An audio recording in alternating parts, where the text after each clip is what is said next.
Welcome all of you. आप सभी का स्वागत है आपके इस यूट्यूब चैनल एडिसिंग फिजिक्स के अंदर। हमने लास्ट के लेक्चर्स में ऑप्टिक्स यूनिट सेकंड को स्टार्ट किया था और पिछले लेक्चर्स में स्फेरिकल ऑपरेशन गोलीय विपतन को हम पढ़ चुके हैं। ओके, तो आप सभी विद्यार्थियों का एक सजेशन था जो कि आपके कमेंट बॉक्स में था कि सर गोलीय विपतन के अंदर इस लेक्चर को शुरू करने से पहले गोलीय विपतन का एक छोटा सा पार्ट है। एक स्टूडेंट ने मेरे से पूछा है डाउट्स, वो डाउट्स को क्लियर करेंगे, फिर हम चलेंगे आगे कोमा विपतन की ओर। वो कह रही है कि बाय यूजिंग एक क्रॉस लेंस। अब कह रहा है इस क्रॉस लेंस में किस तरीके से निराकरण करें। ये निराकरण की विधियां हैं, निराकरण की विधियों में से। अब देखिए, अब इस क्रॉस लेंस का उपयोग कर हम क्या कर सकते हैं, गोलीय विपतन की जो समस्या है उसको छुटकारा पा सकते हैं। एक मैथमेटिकल रिलेशन दिया गया, बड़े ध्यान से देखना आपने, एक मैथमेटिकल रिलेशन दिया गया। इस रिलेशन के तहत R1 व R2 दो रेडियस हैं यानी त्रिज्याएं हैं, उनका जो अनुपात है और म्यू यानी अपवर्तनांक जो है उस पर डिपेंडेंट किया गया। ओके, देखिए R1 अपॉन R2 है 2 म्यू स्क्वायर माइनस का म्यू प्लस 4 और यहाँ 2 म्यू स्क्वायर प्लस म्यू, या आपकी बुक के अंदर या मैंने कल इस तरीके से करवाया होगा 2 mu square minus mu plus 1। अब यहाँ म्यू कॉमन ले लिया, 2 म्यू प्लस 1। ओके, अब यहाँ देखिए दो बातें देखनी है आपने। अब वो कह रहे हैं कि क्रॉस लेंस का उपयोग कर। क्रॉस लेंस क्या होता है पहले ये देखिए। क्रॉस लेंस का मतलब यहाँ पर क्रॉसिंग पॉइंट यानी दो लेंसों का एक संयोजन है। यहाँ पर दो अपवर्तनांक होंगे और दो लेंसों का एक संयोजन है। Cross lens, by cross lens का उपयोग करना है। अब गोलीय निराकरण यानी हमें विपतन से छुटकारा पाना है, तो वो कहता है कि इस रिलेशन के तहत यदि हम म्यू की वैल्यू 1.5 रख दी जाए, यदि हम यहाँ पर म्यू की वैल्यू 1.5 रख दें तो मेरे पास 1.5 रखते ही R1 R2 जो होगा वो -1/6 होगा। ओके, हमने पॉजिटिव वैल्यू लेनी, नेगेटिव नहीं लेनी। और फर्स्ट वाली ये बात। सेकंड कह रहा है कि यदि म्यू की वैल्यू 1.686 रख दी जाए, 6.68 पुट रख दी जाए, तो R1 R2 जो होगा वो कितने बराबर होगा, वो किसके बराबर होगा। यदि मैंने 1.6 रख दी जाए वैल्यू, तो R1 R2 जो होगा वो 0 के इक्वल होगा। वो क्या होगा, 0 के इक्वल। कहने का मतलब यहाँ पर बड़े ध्यान से देखना आपने, वो कह रहा है कि यदि मैं म्यू की वैल्यू 1.6 रख दूं, यदि मैं म्यू की वैल्यू 1.6 रख दूं, तो गोलीय लेंस के अंदर यानी गोलीय जो लेंस है उसके अंदर जो मिनिमम हमारे पास क्या होगी, मिनिमम अब्रेशन होगा। यानी यहाँ पर जो विपतन होगा वो बहुत न्यूनतम हो जाएगा, संभावना उसकी क्या हो जाएगी, न्यूनतम हो जाएगी। ओके, अब यदि 1.6 कहने का मतलब R1 क्रमशः R2 कितना होगा 1.6, यानी R1 की वैल्यू 1 और R2 की वैल्यू 6 हो जाएगी।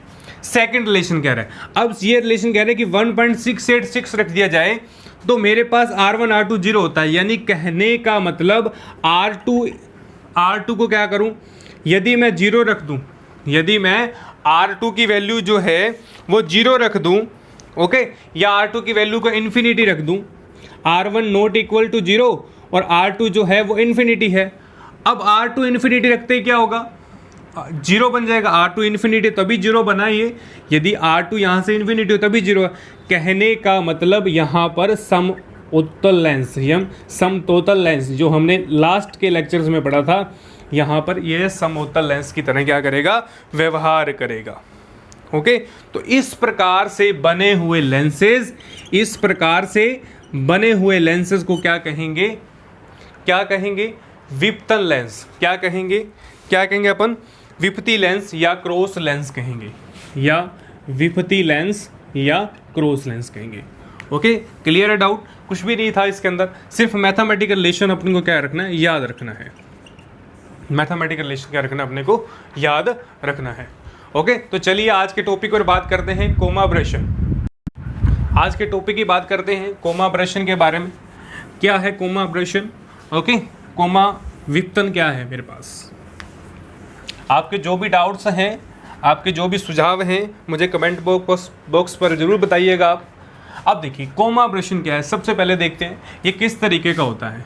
यहाँ पर एक तरीके का मैं आपको ये मेरा क्या है, मुख्य अक्ष। क्या है, मुख्य अक्ष। अब मान लीजिए ये मेरे पास क्या है, कोई इस तरीके का प्रतिबिंब है, ये मेरे पास वस्तु है, ये L1, ये फिगर है कोमा ऑब्जेक्शन का। अब इसकी डेफिनेशन क्या है, कोमा ऑब्जेक्शन है क्या? वो कह रहा है कि मुख्य अक्ष से हटकर, मुख्य अक्ष से हटकर विभिन्न पॉइंटों से, यानी विभिन्न बिंदुओं का, यानी मुख्य अक्ष पर जो मेरा बनेगा, मान लीजिए ये मेरा फोकस पॉइंट है। अब कोई भी प्रकाश किरण इस तरीके से आएगी, ये क्या होगी, यहाँ पर अवशेषित हुई। अब होना तो इसको इस तरीके पे था, होना तो इसको इस तरीके से था, परंतु ये टकराने के पश्चात या तो यहाँ मिली, टकराने के पश्चात या तो यहाँ मिली, टकराने के पश्चात ये क्या मिली, मेरे को यहाँ मिली, यानी ये इसके 1 पॉइंट, 2 पॉइंट, 3 पॉइंट, ओके। और या टकराने के पश्चात मेरे को इस पॉइंट पर आती हुई प्रतीत हुई, ओके। ये सारी की सारी क्या हैं, गोलीय प्रवर्तन की लेंसेज हैं। मिलनी कहाँ चाहिए थी मुझे, क्योंकि मुझे प्रतिबिंब जो पॉइंट वाला मिलना था, वो कह रहे हैं कि मुख्य अक्ष से हटकर विभिन्न बिंदुओं पर प्रतिबिंब की अस्पष्टता, प्रतिबिंब की क्या हो, अस्पष्टता। अस्पष्टता का मतलब क्लियरनेस। यदि मुझे क्लियरनेस प्रतिबिंब मिल रहा है, यदि मुख्य बिंदु पर नहीं मिल रहा, मुख्य अक्ष पर नहीं मिल रहा, अलग अलग पॉइंट्स पर मिल रहा है, अलग अलग पॉइंट्स पर इसके क्या करें, पॉइंट्स मिल रहे हैं। अब सर आप कहोगे कि सर यहाँ भी बिंदु आकार है, कोमा और गोलीय दोनों सेम ना हुए, क्योंकि अब सेम नहीं है। देखिए गोलीय के अंदर क्या था, गोलीय के अंदर था कि मुख्य अक्ष पर तो था, मुख्य अक्ष पर था, परंतु यहाँ पर मुख्य अक्ष से वो जो पॉइंट था वो मुख्य अक्ष पर था। यहाँ पॉइंट मुख्य अक्ष पर नहीं है, यहाँ पॉइंट क्या है, मुख्य अक्ष से भिन्न भिन्न स्थितियों पर है, डिफरेंट पोजीशंस पर है। तो ओके, तो यहाँ पर आपने मिक्स नहीं करना है, आपने बिल्कुल ध्यान रखना, कोमा और गोलीय मिक्स नहीं करना है, एक जैसा। यानी इनका जो प्रतिबिंब का कहने का मेजरमेंट का वे है वो गोलीयकार है, बिंदुआकार है, परंतु वो मुख्य अक्ष पर था, ओके, प्रिंसिपल एक्सिस पर था, परंतु यहाँ पर डिफरेंट एक्सिस पर हमारे पास क्या हो रहा है, ये मिल रहा है, ओके। तो ये हमारे पास क्या है, मुख्य अक्ष से हटकर विभिन्न बिंदुओं का जो अस्पष्ट रूप से प्रतिबिंब मिलना, यह कहलाता है। अब कहता है कि इस बिंदु के कारण, इस दोष के कारण, अब इस दोष के कारण क्या होगा, इस हमारे पास इस तरीके की जो हमारे पास परेशानी आई है, इस दोष के कारण फोकस पॉइंट पर, यानी फोकस पॉइंट पर, फोकस बिंदु पर क्या होगा, अस्पष्ट प्रतिबिंब नहीं बनता, अस्पष्ट प्रतिबिंब नहीं बनता है। अब देखिए इंपॉर्टेंट बात देखिए आप, अब मैंने आपको बात बताई कि यहाँ पर जो मुख्य अक्ष पर नहीं बन रहे हैं, अब वो कह रहे फोकस पर प्रतिबिंब नहीं बनेगा। फोकस पर क्यों नहीं बनेगा, क्योंकि डिफरेंट हमारे पास क्या आई, लोकेशन आई, डिफरेंट लोकेशन आएगी तो यहाँ पर नहीं बनेगा। बेटा यहाँ पर नहीं बनेगा तो यहाँ पर नहीं बनने से हमारा प्रतिबिंब नहीं बनेगा। हम कोई भी प्रतिबिंब बनाना चाहें किसी वस्तु का रखकर तो डिफरेंट लोकेशन देगा, डिफरेंट लोकेशन से यहाँ पर इसकी पोजीशन क्या हो जाएगी, खराब हो जाएगी, इसकी पोजीशन क्या हो जाएगी हमारे पास, खराब। अब यहाँ पर अस्पष्ट प्रतिबिंब बनता है। अब अस्पष्ट तो हमने जान लिया, अस्पष्ट बन रहा है। अब देखिए, अब इसकी लोकेशन को डिफरेंट वे से दिखा रहा हूँ आपको, अब इसको मैं डिफरेंट लोकेशन से दिखा रहा हूँ, ये किस तरीके से सर्कुलेट बनता है। अब यहाँ देखिए, अब इस तरीके से मेरे पास ये प्रतिबिंब है, मान लीजिए ये मेरा फोकस पॉइंट था, ओके। अब यहाँ पर जो मेरे पास बनने वाला प्रतिबिंब है वो इस पोजीशन पर है। कहाँ पोजीशन पर है, कौन सी पोजीशन पर है, ये इस पोजीशन पर बनता है, ओके। तो ये इसको मैंने मान लिया B1 पॉइंट। सेकंड की बात करूँ, सेकंड आया, प्रतिस्थापित हुआ, यहाँ गया, और दूसरा पॉइंट आया, यहाँ से गया, इस तरीके से, ये मेरा हुआ B point, B2 point, okay. इस तरीके से तीसरा सर्कल आया, गया, यहाँ गया, और यहाँ से एक सर्कल और आया और यहाँ गया, ये मेरा हो गया यहाँ से B3, यानी B1, B2 और B3। अब देखिए ये एक ही पॉइंट के अंदर है, एक ही सीध के अंदर है, फोकस पॉइंट के नीचे, फोकस पॉइंट के नीचे, यहाँ देखिए आप इस तरीके से आप ड्रॉ कीजिएगा ताकि एग्जामिनर को पता लगे कहाँ से कहाँ तक लाइन ड्रॉ हो रही है। अब बात सुनिए आप, अब जो यहाँ पर सर्कलाइट बनेगा इस पॉइंट से लेकर इस पॉइंट के बीच में, वो इस शेप का होगा। कौन सी शेप का होगा, इस शेप का, यानी ये हमारे पास इस शेप का बनेगा, राउंड शेप। अब ये शेप किस तरीके की है, ये वी शेप है, और यहाँ पर सर्कलाइन शेप है।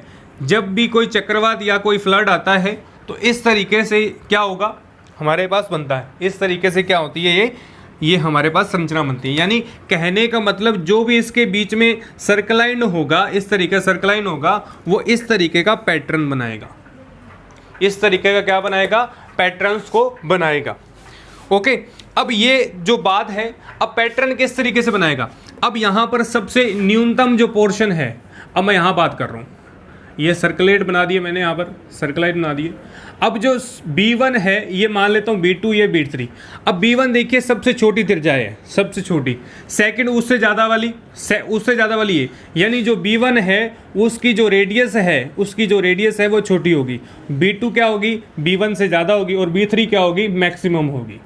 B3 क्या होगी, मैक्सिमम। आपको इसे डीपली इसलिए बता रहा हूँ ताकि आने वाले एग्जाम के अंदर भी आप इसको करेक्ट आप समझ पाओ।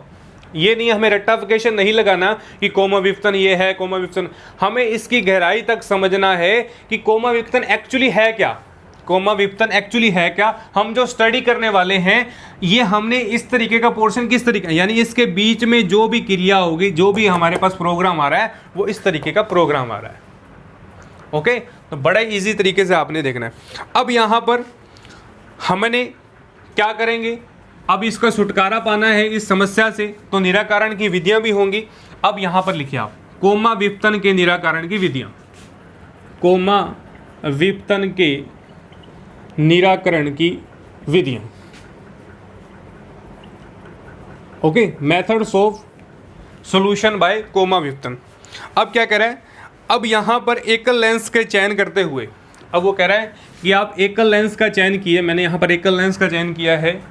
वो कह रहे हैं एकल लेंस का, पहली पॉइंट, एकल लेंस का चयन करते हुए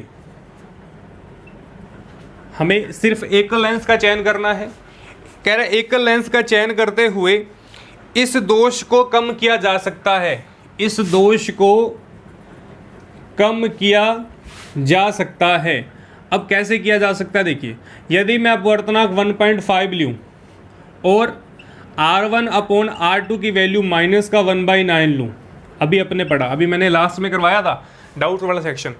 वो कह रहा है कि यदि आप एकल लेंस लीजिए, वहाँ पर म्यू की वैल्यू 1.5 ले लो, और R1 और R2 का रेशियो जो है वो 1.9, यानी माइनस का 1.9, और ये पॉजिटिव लेना हमें, यानी कहने का मतलब R1/R2 1.9 ले लूँ, तो वहाँ पर जो होगा, वहाँ पर जो उसकी रेडियस होगी वो कोमा विपतन के अल्पतम होगी, यानी उसकी कोमा विपतन की वैल्यू, यहाँ पर अब्रेशन जो होगा, कोमा अब्रेशन जो होगा वो मिनिमम होगा, अल्पतम होगा। यदि हम क्या करें, म्यू की वैल्यू को 1.5 ले लें और रेडियस 1/9, यानी एक रेडियस का मान 1:4 में ले लें, तो वहाँ पर मिनिमम अब्रेशन होगा। पहली कंडीशन ये रही, पहली कंडीशन। इस स्थिति से हम क्या कर सकते हैं, छुटकारा पा सकते हैं। ओके, नेक्स्ट कंडीशन देखिए। अब सेकंड क्या कह रहा है, सेकंड कह रहा है कि comma abrasion are stopped to, क्या करें, यदि हम यहाँ पर इसको सही करना चाहते हैं तो क्या करना पड़ेगा, सुटेबल डायमीटर्स, यानी हमारे पास suitable diameters and suitable distance पर क्या रखना चाहिए, डिस्टेंस पर यदि हम लेंसेज को रख दें, यदि एक निश्चित दूरी और निश्चित दूरी पर लेंस को क्या कर दें, रख दें, तो हमारे पास क्या होगा, जो एब्रेशन है वो उसकी वैल्यू क्या आएगी, मिनिमम कर सकते हैं। यदि हम एक सूटेबल डिस्टेंस पर क्या करें, सूटेबल डिस्टेंस पर हम क्या रखें, लेंस को रख दें, और हमारे पास क्या रख दें, जो जोन है, डायमीटर्स है, उसको रख दें सूटेबल के अंदर, तो हमारे पास इस तरीके का प्रोग्राम आ सकता है। थर्ड कह रहा है आबेस साइन लो, आबेस लो, आबे के नियमन के अनुसार, आबे का नियम क्या था, सबसे पहले देखिए आप, आबे का नियम क्या था, μ1 θ1, क्या था, μ1 θ1, आपके लेक्चर्स में मैंने करवा रखा है, μ1 θ1, यहाँ h1 होता है, μ1 h1 sin θ1, μ2 h2 sin θ2। Okay, तो यहाँ पर μ1 क्या होगा, पहले अपवर्तनांक के लिए कोण, दूसरे के लिए h1 ऊंचाइयाँ, और ये मेरे पास क्या आ जाएगा, कोण आ जाएगा। अब इसका यूजेबल किस तरीके से करेंगे, वो कह रहे हैं भी कंडीशन, प्रत्येक जोन के अंदर ये कंडीशन अप्लाई की जाए, यानी every zone apply the condition, कौन सी, आबेस साइन लो के, आबे साइन लॉ की कंडीशन को अप्लाई की जाए। अब आबे की साइन लॉ की कंडीशन को अप्लाई किस तरीके से कहा इसने, देखिए वो कह रहा है जब भी आप प्रतिबिंब बनाओ तो आबे का लॉ यूज कीजिए। कैसे कीजिए, साइन थीटा 1 और यहाँ पर म्यू 2 H2 साइन थीटा 2। वो कह रहा है कि आप H1 जो ऊंचाइयाँ है, H1 H2 है ऊंचाइयाँ, उसको प्रॉपरली लीजिए, उसको क्या लीजिए, प्रॉपरली लीजिए। कहने का मतलब H1 H2 के बराबर, म्यू 1 म्यू 2 के बराबर और थीटा थीटा 2 के बराबर। यदि हम आबेज लॉ लगाते हैं तो यहाँ पर जो कोमा विपतन की वैल्यूज आएगी, जो कोमा विपतन की हमारे पास परेशानी आ रही है, उसको क्या करेगा, ये मिनिमाइज करेगा, कम करेगा। ओके, तो 3 टाइप से हम क्या कर सकते हैं, एब्रेशन की वैल्यू, स्टोप्स की वैल्यू को कम कर सकते हैं। ओके, तो आज हमने कोमा एब्रेशन के बारे में पढ़ा। मिक्स नहीं करना आपने, मैं फिर कह रहा हूँ आपको कि गोलीय विपतन और कोमा विपतन दोनों ही डिफरेंट हैं। गोलीय विपतन था वो मुख्य अक्ष पर था, एक्स प्रिंसिपल एक्सिस पर हमारे पास डाउट्स आता है। ये जो है ये डिफरेंट एक्सिस पर आता है। मैं यहाँ पर मैंने हाईलाइट्स किया है, मिक्स मत करना आप इसको। ओके, और यहाँ पर हमारे पास जो डिफरेंट वेज आती हैं, डिफरेंट साइक्लोन्स आता है, और इसकी जो शेप है वो वी शेप के अंदर राउंड शेप, जैसे हम जब चक्रवाती तूफान आता है तो इस तरीके का राउंड शेप बनता है, तो रिंग सर्कल कह सकते हैं इसको। ओके, तो ये 3 तरीके के हमारे पास विधियां हैं इसकी।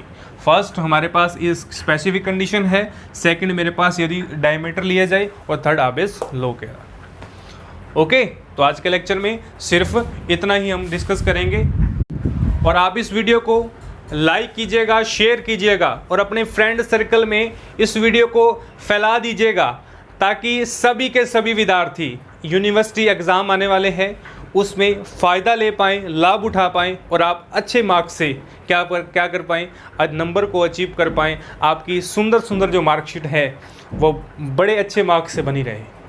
ओके, तो thank you all of you. आज के लेक्चर में सिर्फ इतना ही। सब्सक्राइब बटन और बेल आइकन के बटन को दबाना मत भूलिएगा आप। ओके, घर रहिएगा, सुरक्षित रहिएगा। Thank you.